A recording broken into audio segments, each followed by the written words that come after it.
नारीवादी सोच में अभी अभी हम देखभाल को औरतों के काम के दायरे में देख रहे हैं। किसी का ध्यान रखने का मतलब क्या है और ये काम कौन करता है? निरंतर रेडियो पर मन के मुखौटे का ये एपिसोड हमारी कोशिश है केयर गिवर माने के देखभाल करने वालों के मन के पहलुओं को और देखभाल के काम को समझने की। मैं माधुरी आपको सुनाने जा रही हूँ श्रीलंका की लेखिका कान्या डी अल्मेडा की कहानी मैंने साफ किया। ये मूल रूप से अंग्रेजी में ग्रांटा पर प्रकाशित हुई है आई क्लीन्ड द के नाम से, और इसे 2021 में कॉमनवेल्थ शॉर्ट स्टोरी का पुरस्कार भी मिला है। कहानी की मुख्य किरदार ईश्वरी अपने बीते कल और अपने आज के बीच झूलती हुई अपने देखभाल करने के अनुभव को इसमें पिरोती हैं।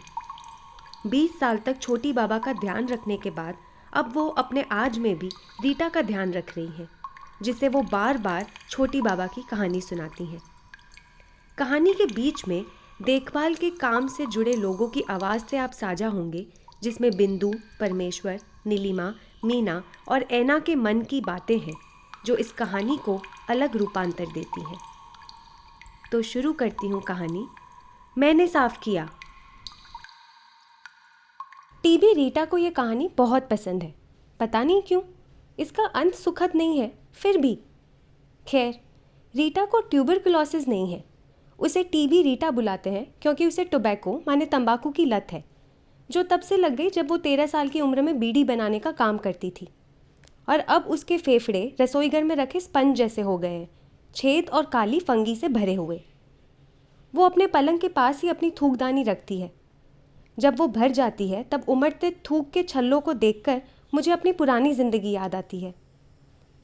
ऐसी हालत में भी उसे मेरी कहानी को सुनकर हंसने में बड़ा मज़ा आता है, खास करके तब जब मैं छोटी बाबा के अंतिम संस्कार वाले किस्से पर आती हूँ।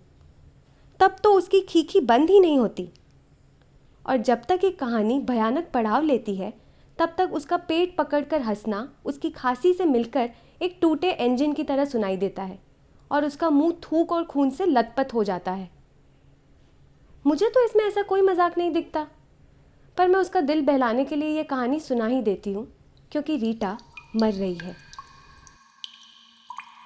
रीटा और मैं कार्मेलाइट सिस्टर्स सेंचुरी, जो छोड़ी हुई, घर से बाहर निकाली हुई और फेंकी हुई महिलाओं का घर है, वहाँ एक कमरे में साथ रहते हैं। यहाँ की नन्स ने चुप्पी की बाधा ली है और रोज़ रात को मेरे जैसी महिलाओं को ढूंढने निकलती हैं। ऐसे ही मैं भी उन्हें एक बार मिली थी, बोरेला के कब्रिस्तान में एक कब्र से चिपक कर बैठी हुई। 3 तगड़ी सिस्टर्स ने ज़बरदस्ती मुझे वहाँ से बाहर निकाला था। मैं 20 साल तक छोटी बाबा के साथ थी, मैं उसे कैसे छोड़ सकती थी? 20 साल तक एक इंसान का पिछवाड़ा साफ करती हुई। तुम्हें तो भगवान का शुक्रगुजार होना चाहिए कि तुम्हें वहाँ से छुटकारा मिला। दुष्ट रीटा बोली। शायद रीटा सही है, छोटी बाबा जैसी जिंदगी किसी की नहीं होनी चाहिए। पर उसके जाने के बाद मेरी जिंदगी बिखर गई। कुछ उठाने को वजन नहीं है, किसी के कंघी करने को बाल नहीं है। मैं महज एक चमड़ी बन के रह गई हूँ, खोखली। मेरी सिस्टर इन लॉ थी, तो उनकी ना तबीयत काफी खराब हो गई थी। वो टाइम मेरे लिए तो पता नहीं क्या मतलब उस समय ऐसा हो गया था कि ना मैं मरने में थी ना जीने में थी। मतलब दिमाग नहीं चलता था मेरा कि मैं कहती थी भगवान या तो उठा ही ले इनको, या तो ठीक कर दे या तो उठा ले, क्योंकि मैं बर्दाश्त नहीं कर पा रही। और ना मैं इनकी जो मतलब हम तो अपना तो वॉशरूम जाके अपना सफाई करते हैं, लेकिन हम दूसरे का कैसे करेंगे? वो चीज मेरा मानसिक संतुलन ऐसा बिगड़ा उस समय की मुझे कुछ नहीं पता चलता था। पता मैं अपने आप से ही बातें करने लग जाती थी कि मैं करूं तो करूं क्या? भाई राम, अब क्या होगा? क्या होगा? कहाँ से आएगा पैसा? कैसे चलेगा घर? अब इनका इलाज अब कहाँ से लाऊं? मेरे पास तो पैसे नहीं। जैसे तैसे जो हुआ वो भी उधार हो गया। अब मैं कहाँ से?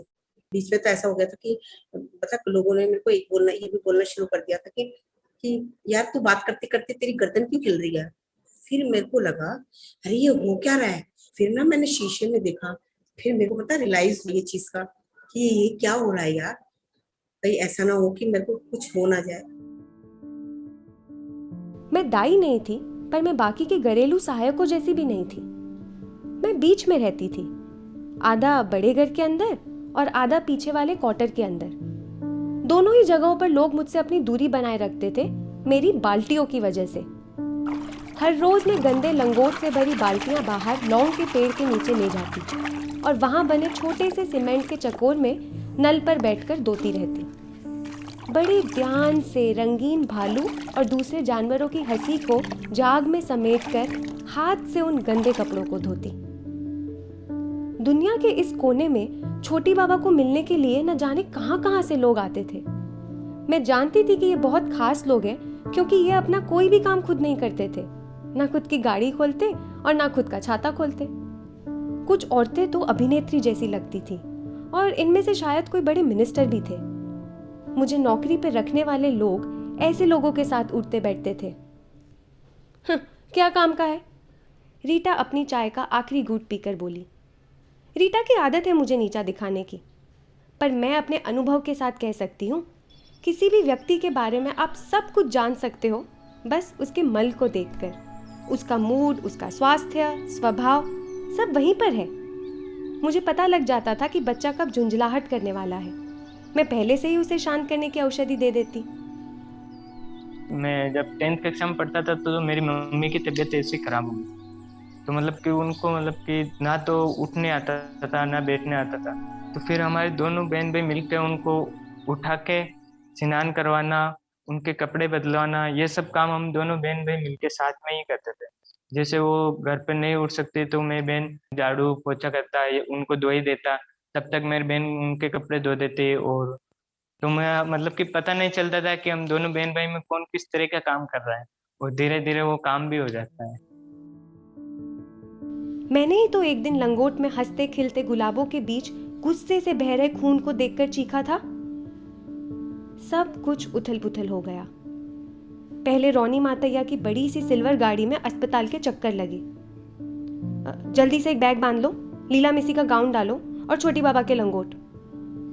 फिर मुझे कहा गया, एक सूटकेस बना लो, कुछ दिन वहीं रुकना है। जब मैंने बच्चे के खिलौने भी अंदर डाले तो रोनी मातैया ने बताया कि एनआईसीयू में ये सब नहीं ले जाने देते। एनआईसीयू क्या है? रीटा ने पूछा। नियोनेटल इंटेंसिव केयर यूनिट, मतलब नवजात शिशुओं की चिकित्सा इकाई। छोटी बाबा के साथ सारे इंग्लिश प्रोग्राम देख देख कर अंग्रेजी मैंने भी सीख ली थी। मुझे बताया गया कि बच्चे को कोई दुर्लभ बीमारी है जिससे उसके शरीर में हर जगह खून के थक्के बन जाते हैं, पहले नसों में, फिर फेफड़ों में और फिर एक रात उसके दिमाग में भी। मुझे लगा कि अस्पताल से वापस आकर छोटी बाबा को मिलने वालों की ऐसी कतार लगेगी जैसे उसके मल से भरे कपड़ों की लगी थी, पर ऐसा कुछ नहीं हुआ। माँ, बाप और बच्चा तीनों एक कमरे में बंद हो गए। मैं बाहर ही नाश्ते और खाने की प्लेट रख देती थी और रात को खाने के समय अनछूहा खाना और साथ ही बाल्टियां समेट लेती। ये मल की बाल्टियों से ही एक संकेत मिलता कि अंदर कमरे में लोग जिंदा हैं। 4 दिन बाद कमरे का दरवाजा खुला और रोनी मातैया बिना नहाए बिना शेव किए बाहर आए। मैं चाय और कुछ सैंडविचेस ले आती हूँ, मैंने रसोई घर में जाते हुए कहा। नहीं, उन्होंने जोर से मेरा हाथ पकड़ा। उनकी मोटी सोने की अंगूठी का निशान मेरे हाथों पर था। वो मुझे खींच कर कमरे में ले गए। कमरे में सब कुछ एक परछाई जैसा दिख रहा था। लीला मिसी एक ढेर बनकर आधे कपड़ों में पलंग पर पड़ी थी। देखो इसे, क्या करूं मैं, सब बेकार है, रोनी मातैया ने चिल्लाकर कहा। मैं नहीं जानती थी कि वो किसके बारे में बात कर रहे थे। कमरे के एकदम अंदर जाने पे ऐसा लगा जैसे शरीर की आंतड़ियां, उसका हर अंग अंदर किसी सूप में तैर रहा हो। बच्चे के झूले के पास जाकर देखा तो उल्टी करने का मन हो रहा था। देखो इसे, रोनी मातैया ने फिर से चिल्लाया। किसी के स्वास्थ्य में दिक्कत आती है तो सबसे ज्यादा हाइपर एक्टिव स्त्रियां ही होती हैं। सबसे ज्यादा गिल्ट में स्त्रियां ही आती हैं कि उनकी किसी गलती की वजह से, उनकी ही किसी बेध्यानी की वजह से ये संकट में आया। तो मैंने ये महसूस किया कि इस पूरे लॉकडाउन वाले जो त्रासदी है उसमें अपने बच्चों को लेकर जो एक चिंता है वो बेहद हावी रही लगातार राउंड द क्लॉक दिमाग पर।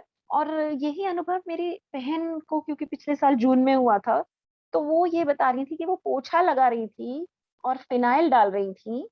उनको लग रहा था कि अरे खूब डिसइंफेक्ट करना है तो ये तो स्मेल ही नहीं आ रही है, और वो और उसमें उड़ेलती जा रही थी। और उनके बच्चे ने उनको रोका ये कहकर कि कितनी बदबू हो रही है, आप इसमें फिनाइल डाल रही हैं।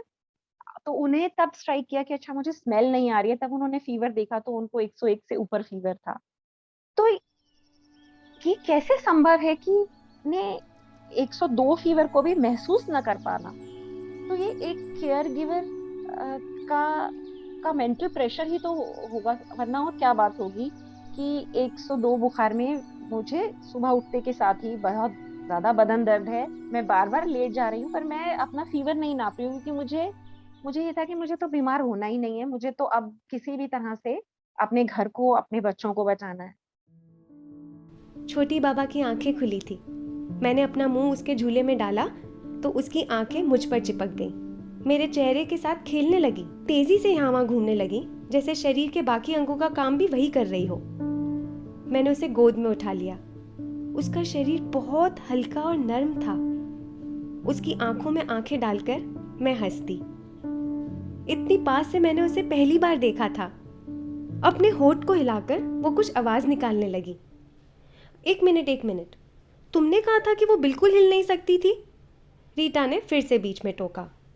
अरे गर्दन के नीचे से कुछ भी नहीं हिलता था, पर सब कुछ देख सकती थी और सुन सकती थी, लेकिन बिल्कुल भी नहीं हिल पाती थी, एक उंगली भी नहीं। मैंने रीटा के सिर पे पानी डाला और तब जाकर वो चुप हुई। उसे रोज सुबह मैं ही नहलाती हूँ। अपने नंगे शरीर में वो बहुत आरामदायक महसूस करती है, एक बच्चे की तरह। मेरी चमड़ी एकदम छोटे बच्चों जैसी है ना। पता है क्यों? क्योंकि ना बच्चे की है ना कोई आदमी लिया। एक ज़माने में तो लोग मुझे सेक्सी भी बुलाते थे, सब पीछे पड़ते थे मेरे, पर मैंने किसी को भी पास आने नहीं दिया। वो खुद की तारीफ से भरी हुई थी। उसका शरीर पोंछ के मैं उसकी कॉटन की पैंटी पकड़कर खड़ी रहती और वो धीरे से मेरे कुल्हों पर भार देती हुई उसे पहनती। ये भी तुम्हारे लिए बुरा होगा ना, छोटी बाबा से टीबी रीटा। सिस्टर विल्फ्रेड को कह के तुम्हें दूसरे कमरे में शिफ्ट कर दे। मेरे गालों को अपने हाथ में सहलाकर उसने कहा। फिर मेरा माथा चूमा। उसके होंठ बहुत गर्माहट देते हैं। वही एक हिस्सा है जो उसके बाकी के शरीर की तरह टूट नहीं रहा। फिर वो धीरे से मेरे कान के पास आकर मेरा नाम फुसफुसाती, ईश्वरी। बार बार मेरा नाम दोहराती। इससे पहले मुझे अपना नाम कभी इतना पसंद नहीं आया। ये मेरे लिए एक बहुत अलग संवेदना थी।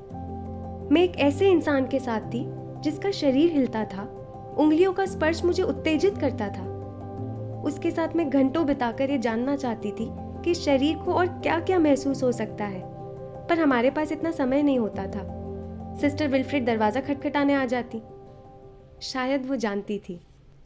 फिर जब कोई भी देख नहीं रहा होता तब मैं अपनी उंगलियों को मुंह पर घुमाती और उसका स्पर्श याद करती। कुछ नहीं, बस रीटा के बेबी सोप की खुशबू रह जाती। जैसे इस समय अगर देखें तो हमारी बहू की 6 महीने से तबीयत खराब है करीबन। माने उसको बचा पाना मुश्किल था, क्योंकि उसकी आंत जो है, आंत में छेद हो गए थे, तो लैट्रिन और पेशाब बंद हो गया था। कि मायके वाले उनके बस इतना भर जरूर पूछते हैं कि मरी है या जिंदा है, बस माने ठीक है, मतलब यही तो कि है या नहीं। लोग जो आदमी है, पुरुष है, लड़का है, इस तरह के लोगों के ऊपर ज्यादा पैसा लगाना चाहता है। महिलाओं के ऊपर बहुत कम लोग पैसा खर्चा करना चाहते हैं। घर द्वार, जमीन जायदाद, संपत्ति, ये लोग ज्यादातर लड़कों के पीछे लगाते हैं, चाहे जितना ही निकम्मा हो। महिलाओं के पीछे बहुत कम। हमारे ऊपर अलग अलग तरह के लांछन लगाना, क्योंकि हम महिला हैं, हम ही घर के एक तरीके से मुखिया हैं। तो माने लोगों को भी ये स्वीकार नहीं हो रहा कि हम महिला हो के ये सब चीजें कर रहे हैं। पर शायद संगीता समझना शुरू कर दी, समझने लगी है इस तरह से। सही में कभी माने हम तो लोगों के साथ मीटिंग करते थे, बातचीत करते थे, दूसरे के केस आते थे, पर हमारे सामने खुद एक व्यक्ति है जो माने इस तरह का है।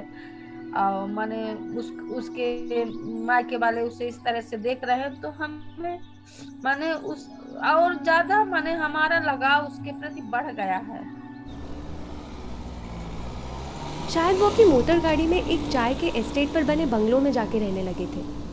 रोनी महातैया ने यही कहा कि लीला मिसी को छुट्टी चाहिए, बस, और कुछ बोलने की जरूरत ही नहीं थी।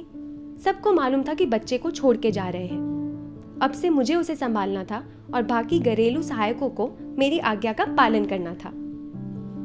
एक बच्चा बहुत जल्दी सीख जाता है कि उसके खुद के लोग कौन हैं। उसका खून के रिश्तों से कोई लेना देना नहीं है। ये सब कुछ गंदगी, बेकार और मल से मतलब बनता है। तुम्हें खिलाता कौन है और बचा कुचा साफ कौन करता है? कौन तुम्हारी गंदगी को सुकून की नींद में बदलता है? लोगों को लगता है बच्चे से प्यार ये सब काम करवाता है, लेकिन एक माँ जानती है कि ये मल और उसके आसपास का काम ही शायद प्यार करवाता है।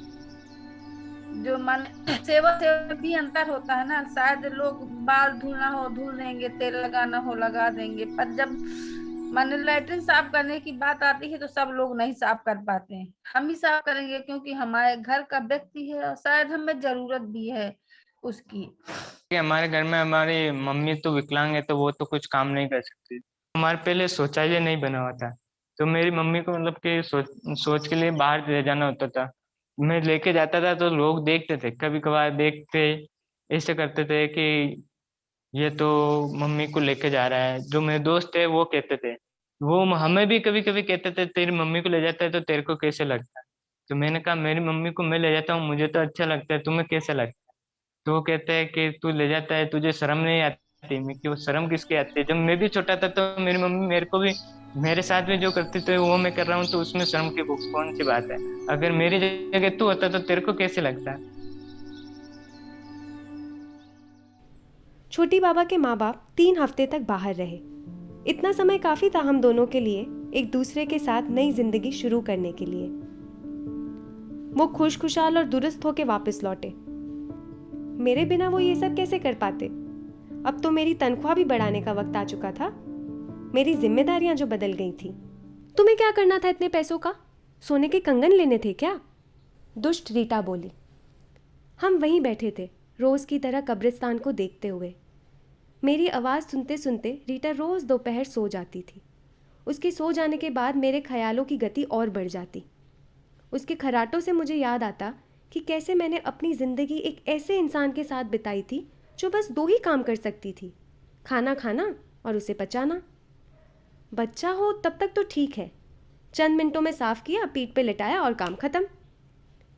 लेकिन एक वयस्क औरत के शरीर से जो बाहर आता है वो बच्चे के मल से बिल्कुल अलग है, क्योंकि उसके साथ शर्म और मर्यादा भी जुड़ जाती है। वो तो फिर एक भारी बोझ है ना। मेरी मदर इन लॉ है जिनको कोविड रिलेटेड स्ट्रोक हुआ था 1 साल पहले, और उसकी वजह से उनके मतलब आईसाइट काफी इम्पैक्ट हुआ है। सो वो हमारी साथ रहती है, तो उनका जो प्राइमरी केयर गिविंग का रिस्पॉन्सिबिलिटी वो मेरा है। The only person who actually knows कि आपने किया क्या है वो पेशेंट है। और ऑफन पेशेंट्स को वो ना तो वो मेमोरी होता है, ना तो वो बोलने का एबिलिटी होता है कि थैंक यू। कभी कभी of course my mother in law बहुत बार थैंक यू कहती थी, लेकिन उनको मेमोरी नहीं है, अभी भी नहीं है कि वो कहाँ से आई है। तो अभी मुझे कभी कभी फ्रस्ट्रेशन ये होता है कि वो अभी 1 साल में काफी कुछ वो कर लेते हैं अपने आप में, उनको खुद नहीं पता कि ये कैसे हुआ। ऑब्वियसली अगर वो पानी पोर नहीं कर पा रही है तो उनको नहीं दिख रहा है।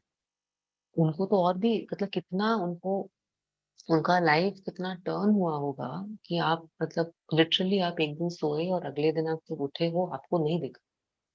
तो मुझे ऐसे सोचना पड़ता है, क्योंकि अगर मैंने ऐसे नहीं सोचा तो मेरे दिमाग में ये तो, और आई थिंक डिटैचमेंट भी लाना पड़ता है। आई थिंक फ्रैंकली पर्सनली नहीं लो कि उनको कुछ नहीं हो रहा है, तो अगर वो कुछ कर नहीं पा रही है, बिकॉज मैं बहुत अर्लियर बहुत पर्सनली रहती थी कि क्यों नहीं हो रहा है, इतना इतना तो सिखा लिया कि कल कर पा रही थी आज नहीं कर पा रही है, तो मैंने क्या गलत किया? अम, ना ना उन्होंने कुछ गलत किया ना आपने कुछ गलत किया, लेकिन नहीं हो रहा। सो ये अगर आप डिटैच हो जाओ और अपने आप को ये रिपोर्ट कार्ड नहीं दो कॉन्स्टेंटली और किसी और का रिपोर्ट कार्ड नहीं सुनो, तो ये बहुत यूजफुल होता है, लेकिन मुश्किल है ना। बस कहानी का ये हिस्सा गुप्त है जो मैं रीटा को कभी नहीं बताऊंगी। जब आखिरी बार लीला मिसी गर्भवती होकर आई थी, मैंने उन्हें कई महीनों तक नहीं देखा था। उनका आना जाना कम हो कर जैसे खत्म ही हो गया था, मानो वो छोटी बाबा की जिंदगी में बस परछाई भर हो। फिर एक दिन वो आई, धीरे धीरे मेरे और छोटी बाबा के घोंसले में घुसती चली गई, पर उनका हाथ उनके पेट से नहीं हटा। मुझे मालूम था अपनी माँ को देखकर छोटी बाबा कराहने का आवाज करेगी। वो आक्रोश और तड़प के बीच की जगह थी। लीला मिसी ने मेरी तरफ देखा तक नहीं और पलंग पर चढ़कर छोटी बाबा के पास रोने लगी। उस दिन मैं पूरी रात हॉल में रखी कुर्सी पर बैठी रही। मैंने इस घर की बड़ी खिड़कियों से सूरज को 10 फुटा लंबी दीवार से उगते हुए देखा। रोनी मातैया ने अपनी निगरानी में ही इतनी ऊंची ऊंची दीवारें बनवाई थी।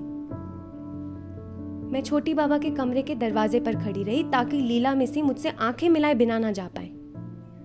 जब वो बाहर आई, उनकी आंखें अनिंदा और लाल थी। उनके और मेरे बीच बस उनका बड़ा सा पेट था। उनकी हिम्मत कैसे हुई भविष्य के सपने यहाँ लेकर आने की? मैंने अपने हाथों को मुट्ठी बनाकर रखा और सोचा भगवान एक वजह दे दे, उससे सॉरी थैंक यू बोलने दे, बस एक बार कुछ कहने दे, फिर मैं ये कर दूंगी। लेकिन उसने मुझे देखकर कुछ नहीं कहा, बस अपना सर झुकाया, एक भक्त की तरह, एक घरेलू सहायक की तरह। कभी कभी मैं अचानक बीच रात में उठ जाती हूँ ये सोचकर कि मैं अभी भी उस 10 फुटा पिंजरे में हूँ और मुझे जाकर बच्चे को देखाना है। फिर उस अंधेरे से भरे रूम में जब कोई नहीं दिखता तो मैं घबराकर चिल्लाने लगती हूँ, बाबा, छोटी बाबा। एक पहचाना सा डर मुझे जकड़ लेता है, कहीं उसका खाना गले में अटक ना जाए। अगर उसे बेचैनी हुई तो वो चिल्ला भी तो नहीं पाएगी। मैं अपना आधा समय उसे जिंदा कैसे रखूं इस चिंता में बिताती और बाकी का आधा समय क्या क्या मारने की तरकीबें हो सकती हैं उसमें बिताती। मेरी चीखें सुनकर रीटा पास आ जाती। क्या हुआ? इधर आ जा मेरा प्यार, इधर आ जा, बस बस। मैं उसके पास जाकर उसकी तरफ पीठ कर देती। वो अपने हाथों में मुझे ऐसे लिपेटती कि उसके दोनों हाथ मेरे दिल के करीब आकर मिलते। मैं वहाँ से छूटने की कोशिश करती, सांस नहीं ले पाती, पर वो मुझे पकड़ के रखती। धीरे धीरे मेरी सांसों की गति उसकी सांसों से मिलने लगती। वो मुझे चुप कराने की कोशिश बिल्कुल नहीं करती। वो मुझे जी भर के महसूस करने देती जब तक मैं खुद से संभल ना जाऊं। हॉस्पिटल से आती थी तो मेरे दिमाग में वो हॉस्पिटल की चीजें चलती रहती थी। अब देखभाल करने वाला कौन करेगा? बच्चे भी मेरे अपना काम कर, बच्चे भी कोई नहीं करता, ना हस्बैंड कोई भी नहीं करता। अपनी देखभाल हमें खुद ही करनी पड़ती है। मतलब जब ऑफिस रहते हैं तो फिर ऑफिस का ही काम करते हैं, घर रहते तो घर का। वो डबलिंग हो गई, साथ में पेशेंट की भी देखभाल हो गई। उससे ना दिमाग, फिर मुझे तब ऐसा महसूस हुआ कि जो हमारा जो मानसिक संतुलन होता है ना, वो मतलब कई चीजों से ना प्रभावित हो जाता है। कि जैसे कि मैं एटमॉस्फेयर भी देख रही हूँ, वो भी खराब चल रहा है मेरा। मतलब अब हॉस्पिटल में बार बार जा रही हूँ, जो जगह जा रही हूँ उसका भी मेरे को असर पड़ रहा है। लेकिन फैमिली वालों को नहीं पता चल रहा था कि ये इसके दिमाग में इतनी सारी चीजें चल रही हैं, या मतलब ये बिल्कुल डिस्टर्ब हो रही है। तो हम इसको दो बोल भी बोले, हाँ भैया खाना नहीं मिला तो उसके लिए जरूर बोल देंगे कि यार तूने अब तक खाना नहीं बनाया या तूने ये नहीं करा। जो शायद छोटी बाबा को कभी मिलने भी नहीं आए थे, वो सभी स्मशान आए हुए थे, शर्मिंदा और कार्यमुक्त। रोनी मातैया और लीला मिसी बंद ताबूत के पास खड़े थे। सर्विस के दौरान मैं रूम के पीछे खड़ी रही। जब उस ताबूत को उठाया जा रहा था तब भीड़ में अपनी जगह बनाकर मैं भागी। छोटी बाबा की आखिरी यात्रा पर मैं भी साथ जाना चाहती थी। ताबूत की कड़ियाँ ठंडी थी, मैंने कसकर पकड़ ली। सूट पहने एक लंबे आदमी ने मुझसे पूछा कि मैं क्या कर रही हूँ। मैंने अपनी आंखें ज़मीन पर रखी। इस भीड़ में सिर्फ मैंने ही रबर की स्लीपर पहनी थी। अचानक से सुन्न माहौल में जैसे किसी ने जीवन की चिंगारी लगा दी हो। हर कोई फुसफुसाकर मेरी ओर देखने लगा। कौन है ये? प्रीस्ट ने पूछा। रोनी मातैया ने आगे आकर कहा, हमारी बेटी को संभालती थी, सॉरी फादर, जब से ये हुआ है इनके होश आवाज़ ठीक नहीं है। लीला मिसी ने अपने दोनों हाथ सुरक्षात्मक रूप से अपने पेट पर रखे। इधर से हटिए, प्रीस्ट ने कहा, सिर्फ रिश्तेदार ही ताबूत उठा सकते हैं। तो मेरा बहुत करीब का रिश्ता है छोटी बाबा से, सिर्फ आदमी उठा सकते हैं, सूट वाले आदमी ने बीच में कहा। पर ये मेरी छोटी बाबा है, कितनी बार मैंने उसे खुद उठाया है, ये मेरा हक है, मैंने समझाया। देखिए, आप इन लोगों को परेशान कर रही हैं। आप देख नहीं सकती ये लोग अपने बच्चे की मौत पर कितने दुखी हैं? आप और आप इनकी जगह ले लीजिए। नहीं, ये मेरी छोटी बाबा है, मैं बोलती रही। तब लीला मिसी आगे आई और कहा, बार बार मेरी मत कहो। अरे रे, तुम खामखा परेशान हो रही हो, रोनी मातैया ने उनके कंधे पर हाथ रखकर कहा। नहीं, इसे सबक सिखाना होगा, वो तुम्हारी नहीं है, समझी तुम? तुम्हें पैसे मिलते थे ये काम करने के लिए, तुमने वो बखूबी किया। तुम्हारी जगह मैं होती तो मैं भी यही करती, पर एक हद होती है। मैं बुरी तरह से तुम्हें विदा नहीं करना चाहती, खास करके आज तो बिल्कुल भी नहीं। आज हमें जीसस की तरह बनना है और माफ करना है खुद को, है ना फादर? एक दृढ़ हाथ ने फिर से ताबूत से मेरा हाथ हटाया। वही मोटी सोने की अंगूठी का निशान फिर से मेरे हाथों पर था। मुझे ऐसा लगा जैसे कोई भारी सा वजन किसी ने पीठ पर रख दिया हो।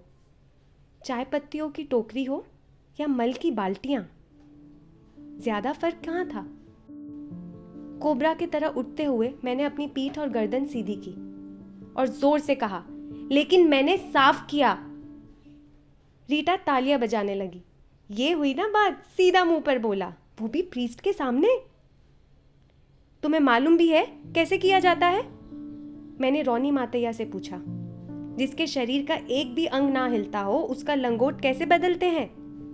पहले अपनी पूरी ताकत लगाकर उसके पैरों को उठाना होता है, फिर लंगोट निकालो, लपेटो, साफ करो, पीछे साफ करो, कपड़े बदलो, चद्दर धो, हर बार हजारों बार, जितनी बार करना पड़े। जब वो सो रही हो तभी, जब वो माहवारी में हो तभी। कितनी बार मेरे हाथ खून और टट्टी से भरे हुए थे मालूम है? मेरा खून और मेरा मल नहीं, वो और किसकी है अगर मेरी नहीं है तो? रोनी मातैया चुप थे। लीला मिसी जमीन पर गिर चुकी थी। जल्दी कोई पानी ले आओ। तुम दूर खड़ी रहो, कोई इस पागल औरत को यहां से बाहर निकालो। पर मैंने किया पूरे 20 साल, मैं बोलती रही। कहां थे तुम सब जब मैं साफ कर रही थी? रीटा लंबी सांस लेकर जोर से छोड़ती है और मेरे हाथ को वाटर पंप की तरह चलाने लगती है। और तेजी से, हाँ यहाँ, और तेजी से। हर बार कहानी के अंत में यही होता था, मुझसे हमेशा ज्यादा ही मांगा जाता है। उसे ये कहानी का सबसे बेहतर हिस्सा लगता था। ऐसे समय में उसे देखकर लगता ही नहीं था कि वो बीमार है। लेकिन आज कुछ अलग था। उसको छूना अलग लग रहा था। उसकी आवाज भी तो ऐसे नहीं आती थी। ऐसा लग रहा था जैसे वो सांस नहीं ले पा रही हो। रीटा, वो कठपुतली की तरह बन गई और झटके से हिलने लगी। मैंने उसकी पीठ थपथपाई और मेरे होंठ उसके होंठ पर दबाकर उसे सांस देने की कोशिश की। रीटा, पर खत्म हो गया बहुत जल्द। आसपास बहुत सूखा, गर्म और शांत था। एस्टेट पर औरतें अक्सर कहा करती थी कि जब इंसान मरता है तो 2 चीजें जाती हैं, एक उसकी आत्मा और दूसरा शरीर का गंध। दोनों को ही जल्दी साफ कर देना चाहिए। किसी के मरने के बाद ना ही तुम उनका साया चाहोगे और ना ही उनका मल। मैंने रीटा की आंखें बंद की, अपनी सारी चीजें उठाई और रोड से लगे बस स्टॉप की ओर चल दी, जहां कहीं भी जाने की बस मिले। बाहर जाते समय मैंने पर्दे खोल दिए, दरवाजे और खिड़कियां खोल दी ताकि रीटा की आत्मा बाहर जा सके। पर उसका गंध, वो मैंने पीछे छोड़ दिया। मेरे हाथों में अब खुशबू है। वो एकदम साफ है, बिल्कुल बच्चे की तरह।